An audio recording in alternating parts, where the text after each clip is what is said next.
All right, so we're going to talk about defensive driving, as Jason mentioned today. Really, this is something that we all do, and it's one of the biggest, most riskiest thing that we do on a daily basis. So we want to talk today about what we can do to keep ourselves safe and our passengers safe, and get to our destinations without any hangups there. And so, as we go through this today, just think about the places you drive. Think about your habits as a driver, where you go, the things you do, the things you see. Are you paying attention as you go down the road, or are there distractions? As we go through this today, I'm sure there's a few things that will stand out to you that might remind you about being a safer driver. I've thought about it many times as I've taught this class, and even the first time I took this, watching these slides and hearing this presentation, I learned myself about several things that I can do better as a driver. And if you think about it, you take time to think about the real risk that's out there and the cars that are going by you really fast, the different hazards on the roadway, the different conditions that change. There's a lot of things that can really get us in. And so we want to look at what we can do today to keep ourselves safe and get home safe each day. So a question for you. I want you to think about this now. If you could do something today that you knew could save your life or the life of your loved ones, would you do it? And of course, the first response is, yeah, we would do it. But really think about that, because when we get in the car, we sit behind the steering wheel, we turn that car on, sometimes we don't think about that risk. This being the most dangerous task of the day that you're going to go through is driving down the road. We don't think about those hazards. We sometimes get busy and we go on with our life, and we think, oh, we're just going to run an errand, or we're going to drive to work, or whatever it is. We don't think about what can really happen in a split second. And I know many of you may know examples of things that happen on roadways where people's lives are changed forever in a simple accident, and those things can happen. And so think about that today as we go through this. Think about the risk that you're taking and how we need to pay attention and keep ourselves safe out there. So let's look at some things here. I've got several things I'll share with you on auto accidents. In the United States, there's about 10.8 million accidents every year. That averages and varies year to year. But that equates to about 4% of all vehicles. And thinking about this, on average, there will be one accident for every 10 years. And so if you think about this, we have about 85 people that signed up for this webinar today. And if you think about that statistic, 8 of the people watching this webinar, in that case, would be involved in an accident this year based on those numbers.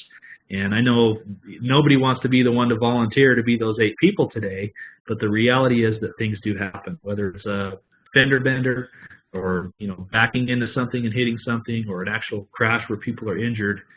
On average, 1 every 10 years is the average there. So it happens more than we'd like it to happen, obviously.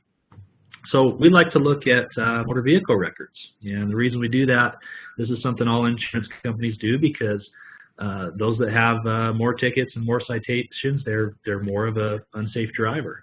And so we run this. We provide these to the membership of the trust every month on a monthly basis. For those that have signed up, and you can see how your drivers are doing to see if they have a good clean record, if they've had citations, or if their licenses are expired, or anything like that. You can see that.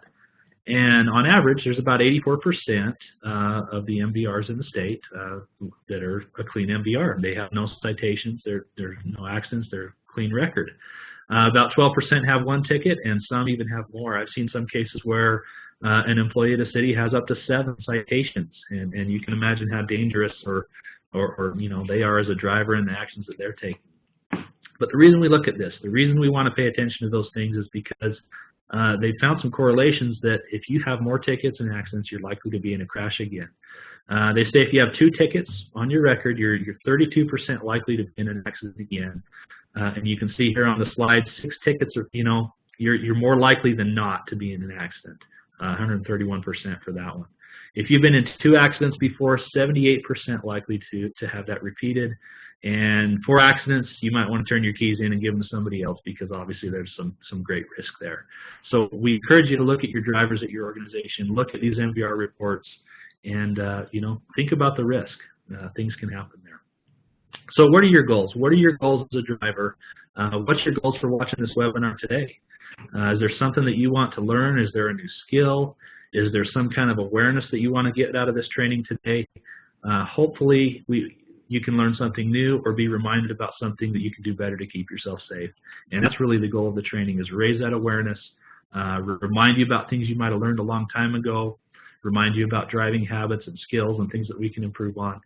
We encourage you to take something today and put it to use. Put it to use in being a good, safe driver out there. So here's a question, too, for you. How has your life been affected by auto accidents or car crashes? How has it been affected? Some of you, again, may know personal experiences. You may know family, friends, loved ones, people that have lost their lives. My sister had a really close call when she was 16 years old. She was just driving on her way to high school, had her first car that she was all excited about, and on her way getting ready to turn into the school parking lot, a car slid out of control and totaled her car and changed her driving experience for the rest of her life. She came out okay, but she did have some injuries and had to be taken to the hospital. But we could have lost my sister in that situation. And things like that happen. It can happen in a split second. Just about 3 weeks ago in the city where I live, there's a neighbor down the road that was driving to work one morning and going on I-15 northbound, crossed that center line, lost control, slid out of control, and was hit by a truck and lost his life. Close to home to where we live, it happens to people. And you see the signs on the roadways. As you drive down I-15 and other places in the state, you see those signs, those electronic signs that remind us about the fatalities, how people are losing their lives on the highways. And it's something that can hit really close to home sometimes. And so just a reminder about the importance of being safe out there in all that we do, paying attention, and getting to our destination safely. That's really the most important thing we need to do. But think about the risk as we go through this today.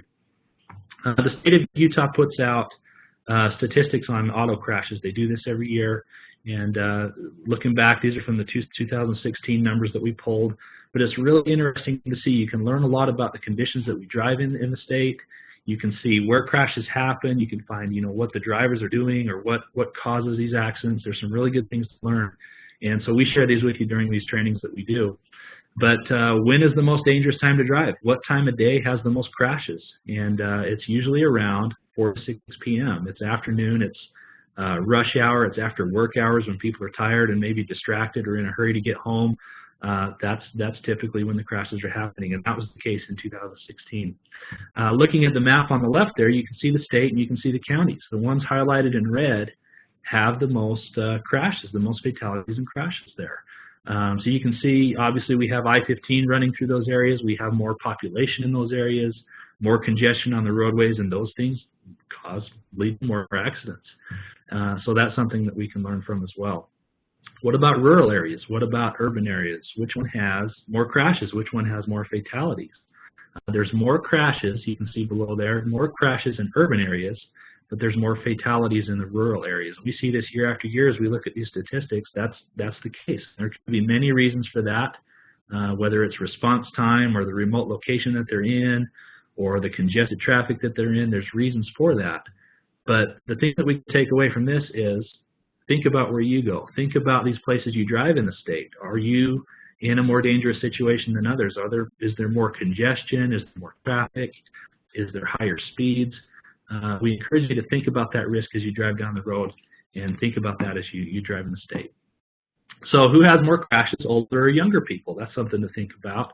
When I lived in Arizona, I thought the older people were causing a lot of crashes because we had a lot of the snowbirds that would come down, and they'd move to Arizona in the wintertime to get away from the snow, and we'd see an increase in crashes down there, and you'd hear about it on the news and things like that. So I thought it's, could be the older people that are causing more crashes. Well, year after year, the state of Utah puts these out, and we're seeing, again, this graph on the left that shows the younger drivers actually have more crashes than older drivers do. In this specific year in 2016, it was the 15 to 19-year-olds that had the most crashes, and you can see in the graph that drops off over time. As people are getting older, there's less and less crashes and fatalities on the roadways. So that's something to think about. Think about the risk of if you're a younger driver or if you have a younger driver at home. You really need to be paying attention because that's where more crashes are happening with younger drivers. What about the deaths on the roadways? Like I said, we see the campaign around the state. They're talking about 0 fatalities. We see the electronic signs over highways reminding us about it all the time, but guess what? There's still a lot of fatalities on the roadways every year. This shows back from 1996 through 2016 how many fatalities there were on the roadways, and you can see that there's a little bit of a spike in the past few years. 2012 was the lowest time frame there with the lowest deaths on the roadways. but that's spiking up a little bit here in the last couple of years. So it's something to be aware of, and it's really important that we pay attention to these things and learn to be a better, safer driver, because there are accidents, there are people that lose their lives, there's real serious injuries out there from that. So today we're going to talk about defensive driving. What is it, what does it mean, and how do we become a defensive driver? How do we do things that we need to do to be safe? I like to look at this example of the picture right here. It's got this logging truck in front, and it's got these logs rolling off the back of the trailer there on the back of the truck. And it makes me think, if I was that driver and I'm following these logs and they start to roll off, what is my first course of action? What am I going to do to avoid that accident? And that's kind of leads us into what defensive driving is, because it's looking at a situation like this and anticipating, being aware, recognizing that, there's some logs on the back of that truck. What if they start to roll off? What do I do? What do I do to get my car out of the way to avoid the crash? What's my following distance? How do I anticipate something like this and avoid it? And that's what defensive driving really is. It's driving to save lives, save time, save money, in spite of the conditions around you and in spite of the actions of others. No matter what the weather is or what the roadway traction is or whatever other drivers are doing around you, you can't control that.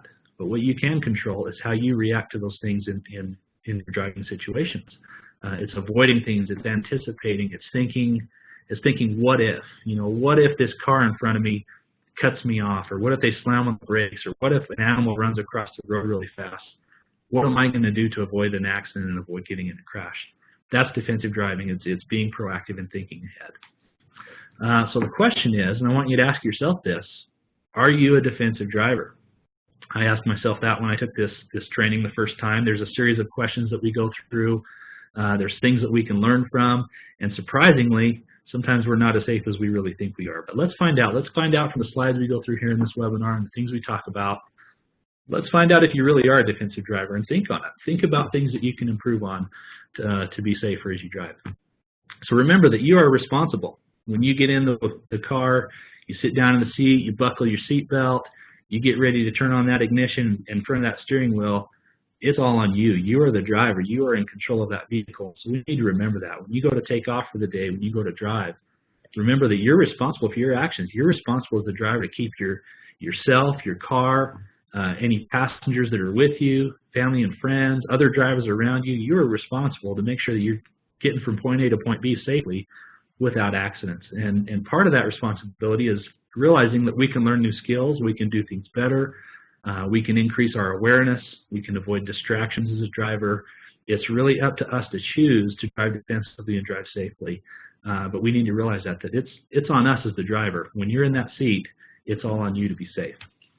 So we want to do all that we can to prevent a collision. And that's really a collision where the driver fails to do everything reasonable to avoid the crash. There may be some things that are out of our control, such as weather, such as other cars, crossing into our lane and hitting us, or another car running a red light and hitting us in an intersection. There might be things that are just out of our control, but there's a lot of times, most of the time, the accidents are really preventable. There's a lot of things that drivers can do to prevent that, and we want to do everything that we can to prevent that from avoiding accidents. That's defensive driving, is preventing all that we can. So we want to recognize hazards as we go down the road. Use your senses. Always be looking around, using your mirrors, looking ahead, thinking about what's behind you. Is there a car approaching you from behind really fast? Are the lanes open to the side of you? Always scanning ahead, thinking ahead, and asking what if. What if this happens? What if an animal runs out in front of me? What am I going to do? How am I going to avoid a crash on wet roads or slick roads? Thinking ahead and recognizing hazards can prevent the accidents. Another question for you to think about is, what drives you crazy about other people's driving? We ask people this question in our live classes that we do, and we get all kinds of responses. And this is kind of fun because people, they let it out. They say, oh, I hate it when people tailgate, or when they slam on their brakes in front of me, or when somebody turns without using their blinker. People have all kinds of stories of things that they've seen, and I'm sure every one of you have as well. People do some funny, crazy things on the roadway sometimes, and it can make you mad. And so what we learn from that is, let's learn not to do those things. Let's be a courteous driver. Let's use our turn signals and our blinkers and brake at a good speed, and not not cut people off and be inconsiderate with other drivers. That's part of defensive driving too, is realizing that you're responsible for that and being a good, safe driver regardless of what other people do. So we'll look at some more examples there on how to avoid crashes with those. But we need to realize that our driving skills can change over time. As we drive more, you get to become a better driver. You get more experience. You understand the handling of a vehicle better. You learn the controls better. As you develop these things, as you get to be a better driver, as your awareness increases, you can become better, and your skills can lead to being, a better driver, having better character, being more courteous on the roadways. And that's the goal of this training as well. Realize that, yeah, you may be driving for a long time. Maybe since you're 16 years old, you've been driving for years and years, but there's still new things that you can learn. There's still better awareness that you can have. You can still be a better, safer driver if you choose to do that. We want to talk about backing accidents. This is another area we focus on. Backing accidents are almost 50% of all the auto claims that we see come in year after year. It's the number one reason why there's auto accidents is simply due to backing up a vehicle. There's people that get killed by this. There's things that we back into. People get injured from it. And we want to focus on this because it is the majority, the most common cause of claims for auto accidents. And so what do we back into? What kind of things are there that we're hitting? Poles, trees, signs, parked cars. People have been hit and run over from backing up. Sometimes there's simple objects left behind our vehicle. And backing into things is something that happens. It's very common. Could be anything really behind there. So what's the problem? Why do people back up? And why are they having these accidents just simply from backing? There's many reasons. One could be that it's unnecessary. There's certain ways that we can park that allows us to pull out or move the car without having to back up. Sometimes we park in a parking lot that puts us in a tough situation that requires us to back up, and we'll look at some examples there. There's also blind spots. The angle of the mirrors, the windows, the make of the cars, they have different designs to them, and sometimes we just can't see the things behind us. Large vehicles, inattention, we may be getting in a hurry. We're thinking about what we got to do for the day instead of thinking about backing the car out safely and getting on our way. Even distractions, those are all things that can lead to a backing accident. One of the best ways to prevent a backing accident is don't back up. And when we get to a parking lot, we can help that by either pulling through a parking space so that we can pull forward, or backing in on arrival so that when it's time to go, you don't have to try to back around other cars that have just pulled in or other objects that are placed there. You can see in front of you, and you can easily pull forward and get out of a parking space. And that's something that I recommend. When I go to a busy parking lot, I like to park out a little ways where there's some more space. I'll do some pull-through parking, and it's a lot easier to get in and out and avoid accident that way. So think about that as you park your vehicles. Looking at the type of vehicle leads to a lot of backing issues as well. Looking at large trucks or vans, they could have some really big blind spots on them, places that you just can't see. In this picture, and this has been done before, they'll have a driver sit in the driver's seat, and they'll take some cones and they'll put it behind the vehicle, and they'll keep moving it farther and farther back until that driver raises their hand and says that they can see that cone. And in some of these cases, as you can see here, if it's a large truck or a large van, it could be over 40 feet back until they can even see the ground from their mirrors or from turning their head around looking out the back window. So there's some real blind spots on things depending on what you drive. Some ways to prevent this are having good backup alarms to notify people if you are backing up, and also the use of backup cameras, which are very, very effective. Backup cameras are a great thing. We use them in our trucks here at the Trust, and I've gotten used to having one back there. I put my truck in reverse, and immediately that screen comes up, and I can see if there's any object back there or any car or anything that's pulled in that I'm not aware of. It's really easy to use that to back up. Whereas I get into my wife's car, and she doesn't have a backup camera in there yet, and I'm really aggravated because I'm so used to having that backup camera. It's a really nice feature, and we definitely recommend that in vehicles if you can do that. But the thing is there's limitations to it. You can't count on that camera to do everything for you. It gives you kind of a quick view of what's back there, but you still need to look. You still need to use your mirrors, still need to turn your head, maybe even use a spotter if you have to get your vehicles back safely. But they are a really good feature to use in your vehicles that help prevent backing accidents. One of the best ways that you can prevent a backing accident is get out and look, and we call this goal. Get out and look. Take a look before you back up. Walk behind the vehicle, see what's there. You can also do what's called a circle of safety, where you walk around the vehicle. Take a walk around, see what's there, see if there's any objects placed, if there's any cars nearby, things that might be in the way. It's a good time to look at the condition of the vehicle, check the tires, just do a quick circle around, make sure nothing's been placed back there before you back up. Some utility companies do what's called placing a cone. They have a policy on that, where when they park their utility truck or their work truck, they will put a cone back there every time they park. That way, when it's time to leave, they have to go back behind the car and pull that cone, and give them one extra step to make sure that there's nothing back there before they start back in that vehicle. So that's something you can do. Get out and look, take some extra time, and remember, we want to do that because that's the majority of claims we're seeing. It happens year after year, nationwide. That's the problem, is simply backing up the vehicles where the accidents are happening. One of the things we can do is eliminate distractions. Turn your phones off. You shouldn't be talking to somebody, getting distracted while you're trying to back up.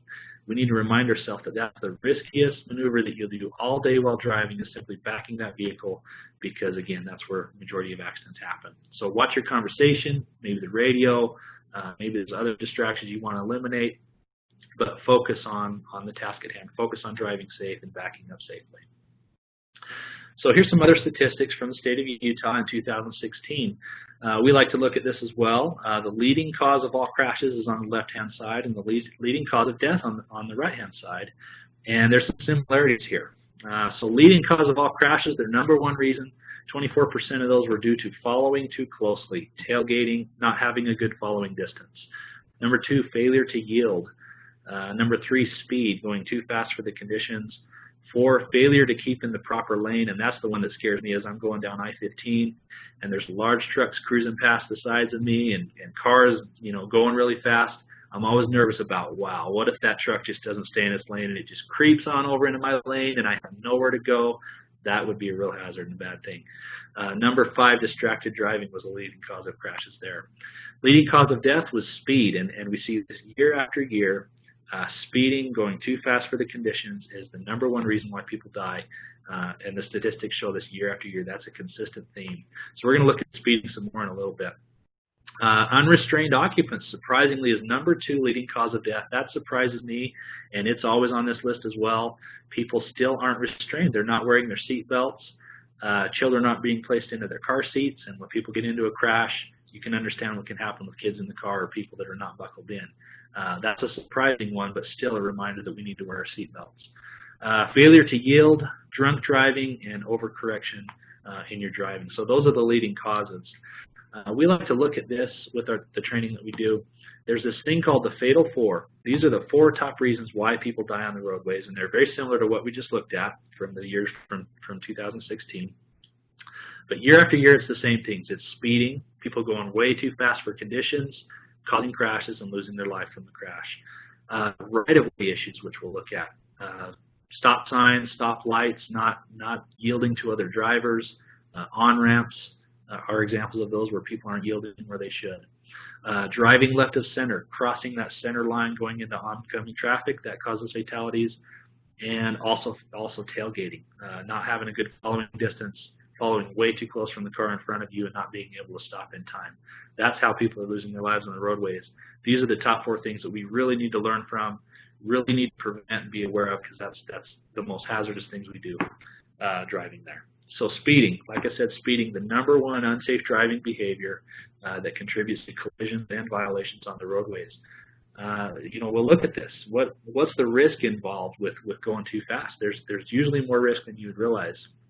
They say that for every 10 miles per hour, over 50 miles per hour that you're driving, the risk of death in a traffic crash is doubled. So think about that. If you're going 60 miles an hour, you just doubled your risk of dying. 70 miles an hour, you double it again. 80 miles an hour like we do on I-15, there's a lot of risk there. And if you think about it, when you come to a crash at a speed like that, there is some real risk, because there's going to be such greater impact, greater force on your body from the impact of the crash, more trauma to you. The faster you go when you come to a crash at a high speed and a quick stop, it's going to be a lot harder to survive. And so think about that risk. Is it really worth going that extra 10 miles an hour? Is it worth going 5 miles over the speed limit like we do?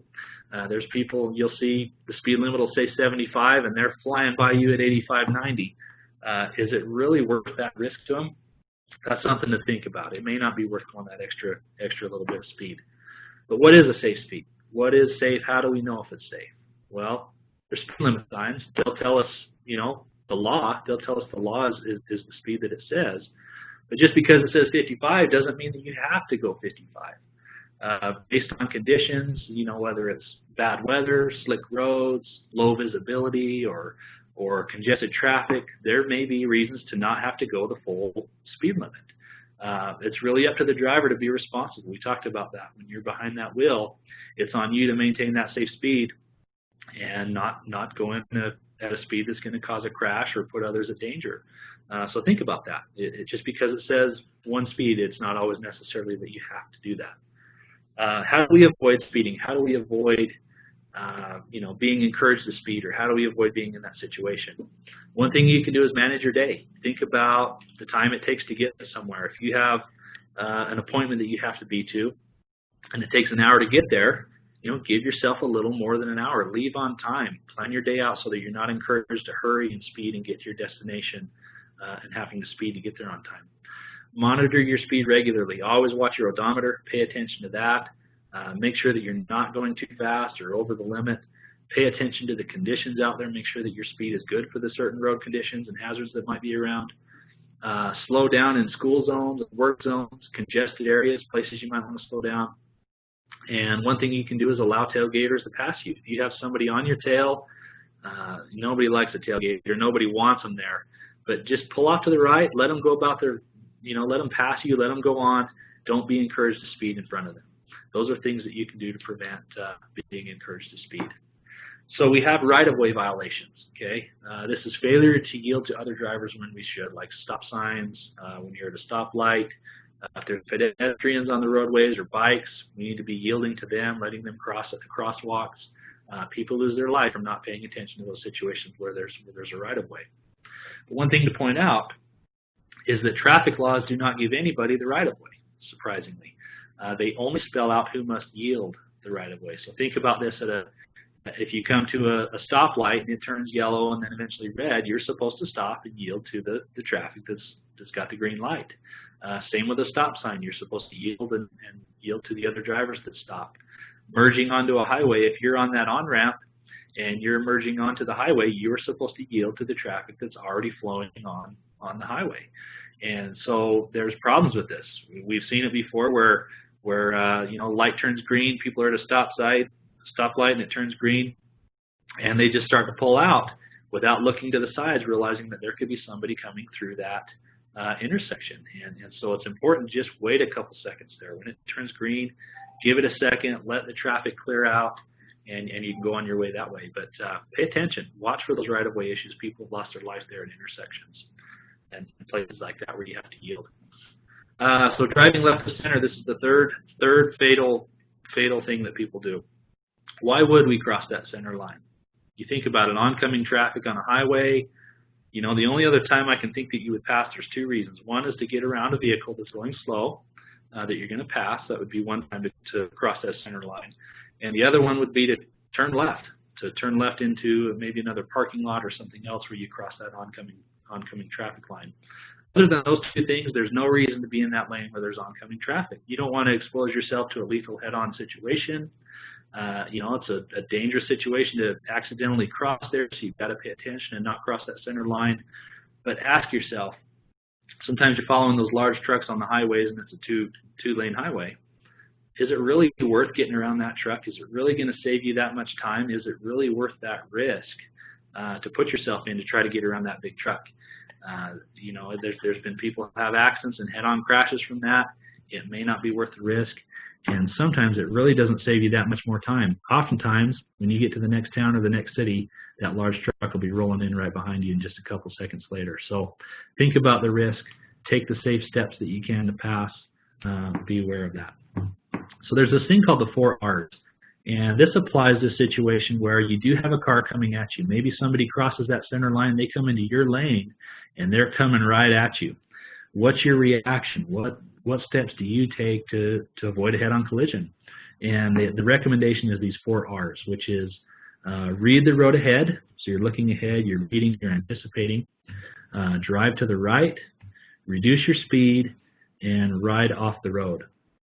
And if you can do those things, that's the best recommendation for avoiding a head-on crash. There's been stories of people that have done this.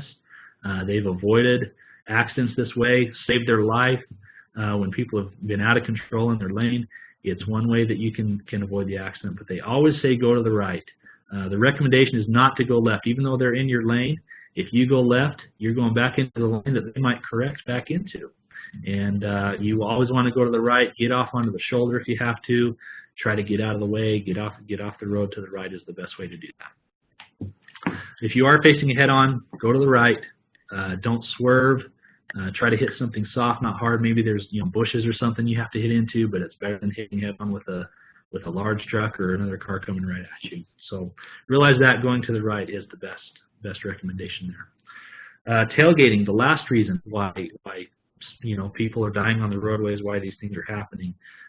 Following too close. Why do people do that? Why do they tailgate? Why don't they give themselves some space in traffic? There's many reasons for it. But there's a lot of things that affect how quickly we can stop. And the drivers that do that, they don't realize it. They don't realize that it takes time to think about it, to process it, to make the actions to control your vehicle, and then the actual distance that it takes your car to stop. There's a lot of things that factor in there. And these things that factor in, they're the perception distance. So it takes your brain 1/8 of a second to process the information that, there's a change in the traffic ahead, and I need to make a change to make a safe stop. So it takes 1/8 of a second for your brain to realize that.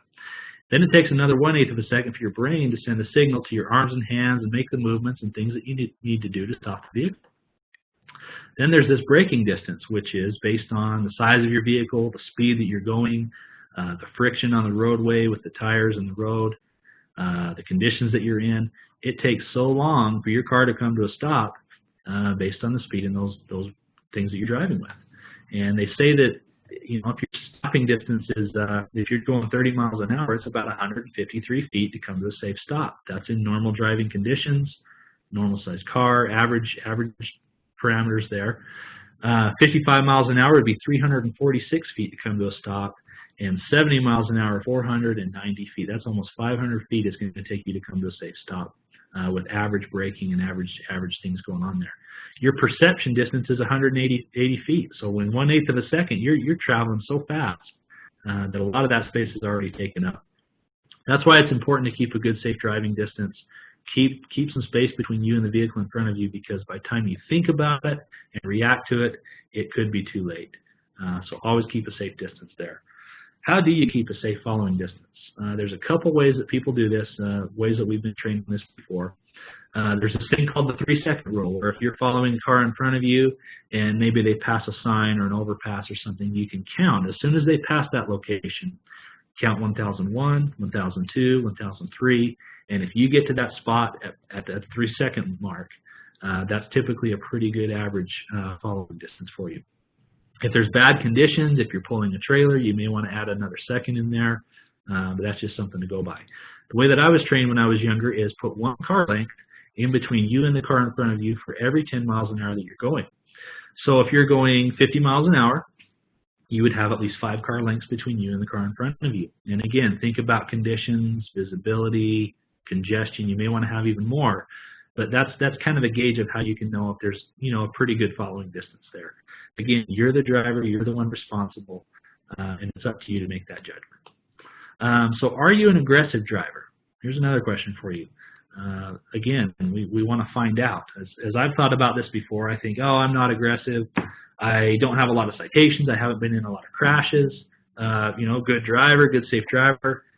That's what I thought before I took this training. Well, there's things that stand out that we can learn from. We can all do better. I would say for the most part, we're probably a little bit more aggressive than we realize. Whether it's pushing through a yellow stoplight, you're going through that last second trying to avoid that red light, or maybe you're merging in and out of traffic to get somewhere fast and not realizing the extra aggressive maneuvers you're taking to get there. We might be a little bit more aggressive than we realize. And sometimes people get really upset with traffic congestion, people cutting you off. Other drivers can make us really mad, like this lady. She's mad. She's yelling at the other driver with all the congestion. It can be kind of irritating, especially when you want to get somewhere and you just can't because of the driving situations. Well, just like this guy too, he's upset at other drivers. He's mad at the roadways, and it's really not worth getting up. It's not worth becoming aggressive. It's not worth becoming an unsafe driver or being in a bad condition just because somebody else or the conditions are annoying you or making you upset. We need to realize that we can't always control the environment that we drive in. How about rush hour traffic? I know it can be very frustrating going down I-15 when cars just aren't moving and some people are cutting each other off and trying to merge in and out of traffic. It can be very frustrating, but we have no control over that. We can't control the traffic congestion. We can't control the other drivers or the actions that they take. What we can control is we can control trying to keep ourselves safe, trying to be a defensive driver, trying to pay attention, trying to be courteous behind the wheel, regardless of what anybody else does, regardless of bad weather or conditions or other drivers. We can choose to drive defensively, and that's kind of the reminder there, is realize that we don't need to take that route of being an unsafe driver and putting us in a bad condition there. So what is the difference between aggressive driving and road rage? Some of you may have seen road rage before. Aggressive driving, this is bold, selfish, or pushy driving without regard for the rights and safety of others. It's ignoring the other drivers. It's putting yourself first, and it's being unsafe. It is a ticketable offense. Road rage is a little bit more elevated than aggressive driving. This is where you're actually using your vehicle as a weapon. You're trying to intentionally cause a crash, or you're trying to run somebody off the road intentionally. It's a form of physical assault and criminal offense. Even more severe. I've seen this happen before. One time when I was in Arizona, 2 cars trying to push each other off the side of the road. Pretty bad situation. But realize that we shouldn't be getting into that situation. We shouldn't let our emotions get the best of us. When you're driving, you want to be safe. You want to get to your destination. You don't want to get yourself in an accident. And so the best thing that we can do is regain control. If somebody else cuts you off or makes you mad or gives you that one finger universal salute, whatever it is, you can always let that go, refocus on something else, keep yourself safe. Realize that it's your life and it's your safety, and it's not worth getting in a bad situation. What about drowsy driving?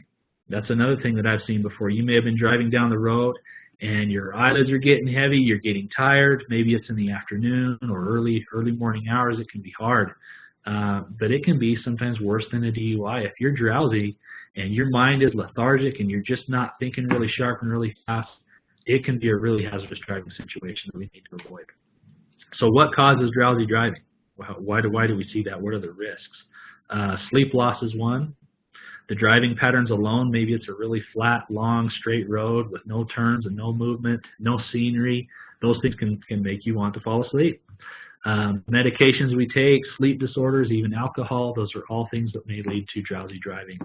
So what can we do? Get enough sleep. Make sure you're well rested, especially if you're going on a trip the next day. One of the best things to do is get out and take breaks. We drive around the state a lot here, Doug, Jason, and I, and frequently, we're driving long distance, whether it's from St. George or Moab or wherever it is. It's sometimes a long drive on the highway. And I found sometimes that I just have to pull off the side of the road and sometimes get out and get some fresh air and wake myself up, because it is not worth taking that risk and falling asleep at the roadway. There's things that people do to stay awake. They may like to chew on things, chewing gum, chewing on sunflower seeds or things like that. Do what you need to do to stay awake. My personal favorite is turn on some heavy metal, and it will wake you right up and keep you safe on the roadway. But don't let the music become a distraction either. So talking about distractions, what can distract us while driving? What kinds of things are there? There's all kinds of things. And we ask the people in the classes that we teach, when we do this live, what distractions are there? And there's all responses. Some people say kids in the back are a distraction, or the radio, or conversations, or electronic devices, or our cell phones. There's many things out there that can distract us, and that leads to a lot of accidents. Looking in 2016, you can see the counties where there were distracted drivers. The red ones there had the most, the blue, the intermediate, and the white, the least distracted crashes. The time of day where there's the most distractions, this is usually, again, about 4 to 6 p.m. Rush hour time, people getting off work. They've been driving all day. They're thinking about what they got to do when they get home. They're distracted, maybe even talking on the phone at the same time. Distracted crashes happen during that time. So be aware of the daytimes, the locations and places you go where distractions are a little higher. They say that talking on the phone and driving is a real distraction. The National Safety Council did a study on this that they called the distracted brain, and they looked at this at how people really don't multitask as well as they thought they did. They found that your brain is doing so many different things at once, whether it's keeping your body functioning, keeping your heart beating, whatever it is. Your brain is doing a lot of different things. And if you drive and you talk on the phone at the same time, or you text while you're driving, your mind is getting extremely distracted. It can't handle all the information at once, and something is you're just not as aware about because you're distracted from the other things. And they found that if you're talking on the phone and driving the car at the same time, you have 4 times the risk of being in a traffic accident. Real high risk. Even if it's hands-free, you're still having a conversation, your mind is still thinking about things, and you may not really be engaged in driving safely like you should be. Texting and driving, they say, 6 times the risk of being in a traffic accident. Think about that. You're taking your eyes off the road, looking at your phone, you're using your fingers to type, you're thinking about what you're going to type with the conversation you're having through text, and your mind is just completely distracted. You're taken away from the most important thing you need to be doing at the time, which is traveling down the roadway at a fast speed and getting yourself to a safe space, safe location there. They say that texting and driving can be equivalent to a 0.16 blood alcohol content, similar to being impaired, because your mind is thinking so many things at the one time. It's so overloaded that you can't focus on the real task at hand. And we've shown a video on this before, a real-life situation where there was a young man here in the state of Utah that caused a traffic crash just by simply texting back and forth on his phone, and changed his life forever, and changed the life of other people forever, where 2 people were killed. It is just not worth that risk. It happens to people. It's one of the greatest problems we have out there is our phones and driving at the same time. And I'm sure you've seen other drivers as they drive around, swerving in and out of lanes. They're in front of you. You drive around the side of them and realize that they're looking at their phone and they're not even watching where they're going. It is a real distraction. It's a real problem that we've got to learn to avoid. So if you do have distractions of any kind, whether it's a phone or a radio or anything else in the car, eating while you're driving, whatever it is, realize that it can be a problem. We need to admit that it could be a problem, and we need to eliminate those problems. If the phone's a real temptation for you, if you hear that ping or that buzz or you hear that ring every time and you're tempted to look at a text or you're tempted to pick up that phone and get the call, realize that it's not worth the risk. Silence that phone, turn it off, put it in a glove box, eliminate that from being a problem for you. Take personal responsibility for yourself as a driver. You are the one responsible when you're behind the wheel, and part of that is eliminating those distractions that we have. Another part that causes accidents is substance abuse, alcohol, driving under the influence. This is a real problem. A lot of the crashes that we see, in the state of Utah are due to being alcohol related. Approximately 40% of all fatal crashes involve alcohol. On average, 3 in 10 Americans will be involved in an alcohol-related crash during their life.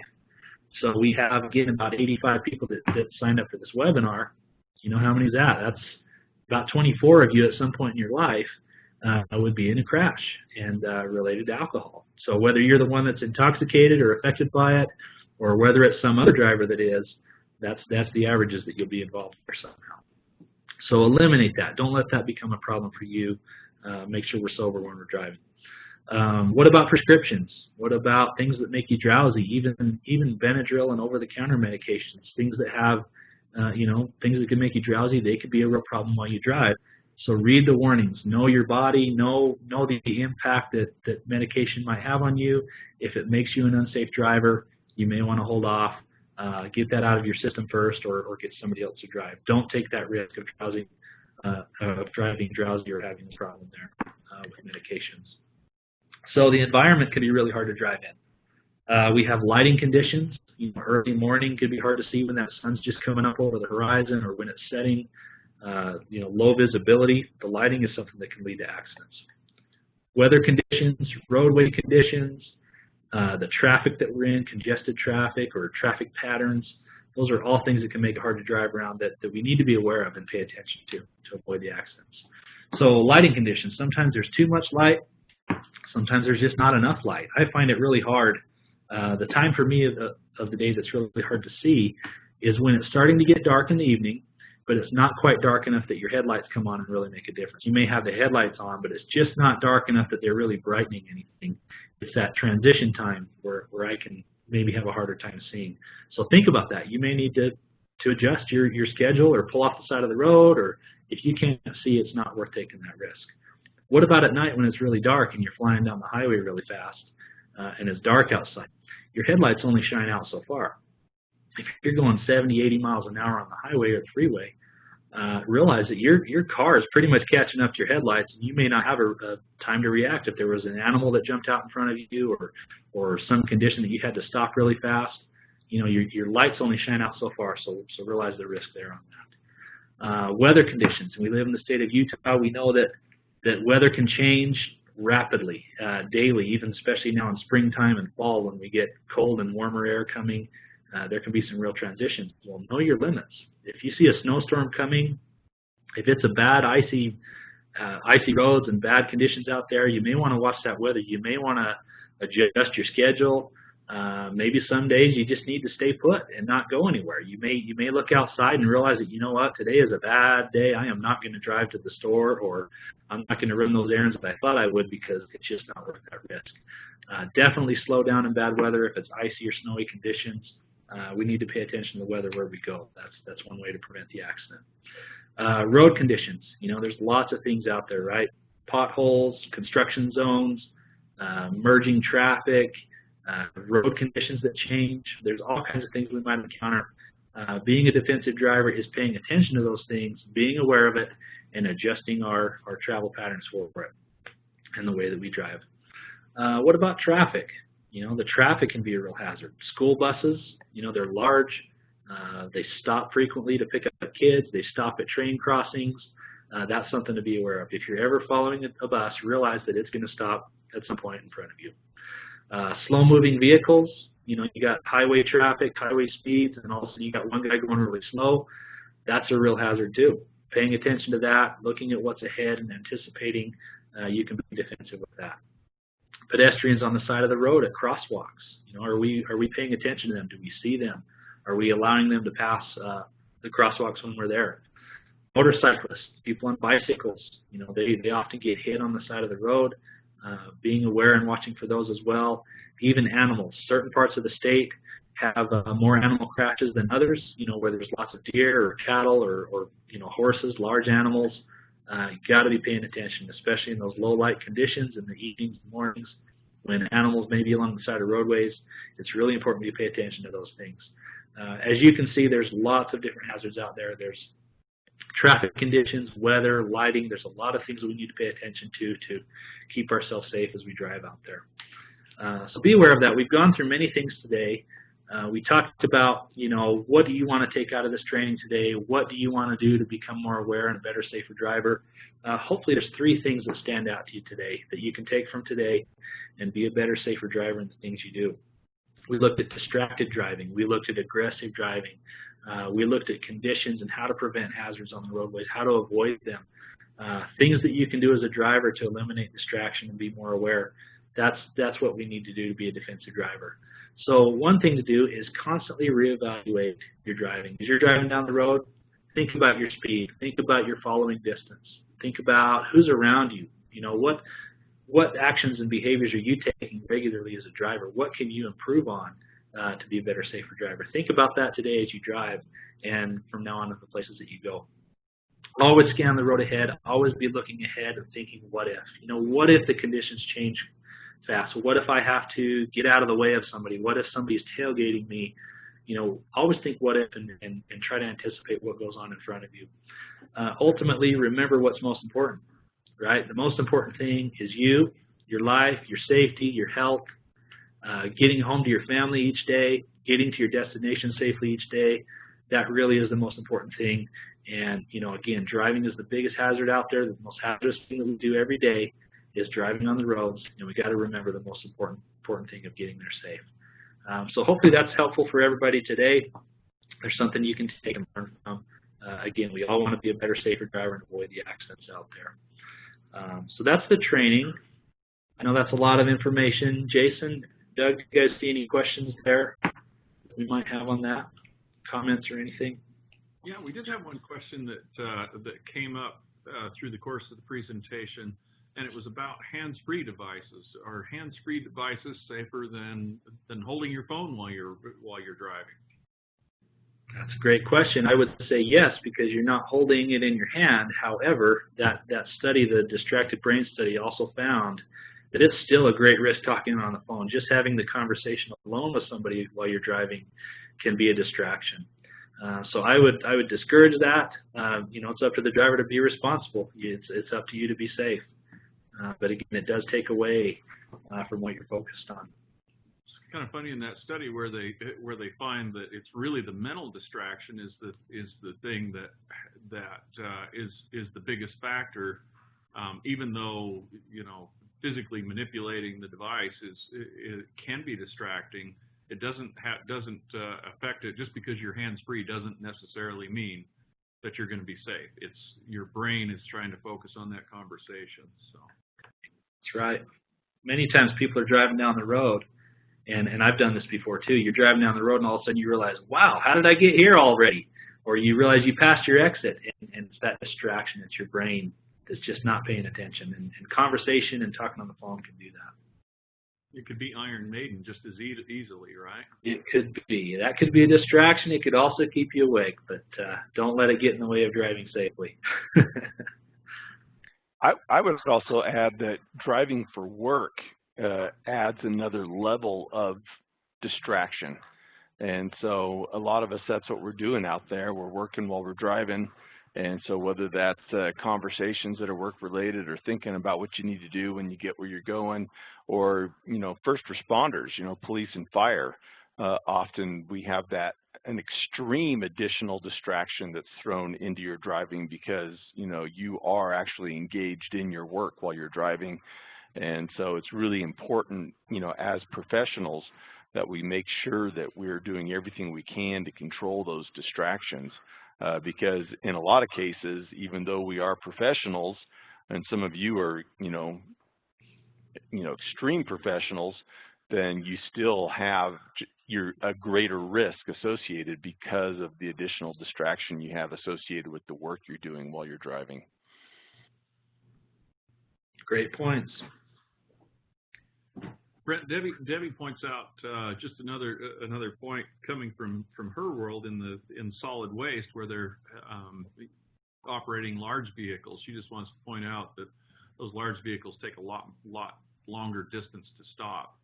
And that is correct. Yeah. Not only do we need to worry about that if we're driving one of those vehicles, but in operating our personal vehicles or smaller vehicles around those large vehicles, they can't stop as quickly, and so how we relate with those large vehicles is an important thing to consider. Yeah, sometimes they just can't even see you too. They have big blind spots, or you come up on the side where they turn really sharp. Absolutely, great points there. Make sure you know what your overhead clearance is and your width, especially if you drive different types of vehicles. One thing we see a lot is claims coming in, trying to drive a big vehicle into a small space.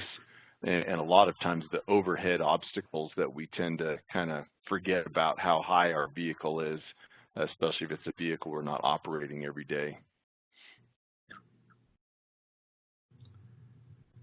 Okay, I don't see any other questions. Final word, Brent. Thanks, everybody. Be safe out there. Driving is a real risk, and just think about it. Take action to keep yourself safe. It's really the most important thing. So be safe out there. Thanks, Brent. Good job. We appreciate your presentation today. Everybody, we recorded this session and we'll place it up on our website as soon as we can get IT support to put that up there. So watch for that. If you signed up for the webinar, you'll get a notice that the recording has been posted up. If you have any questions, like some more follow-up on this, please give us a call or an email. Thanks, and have a safe day.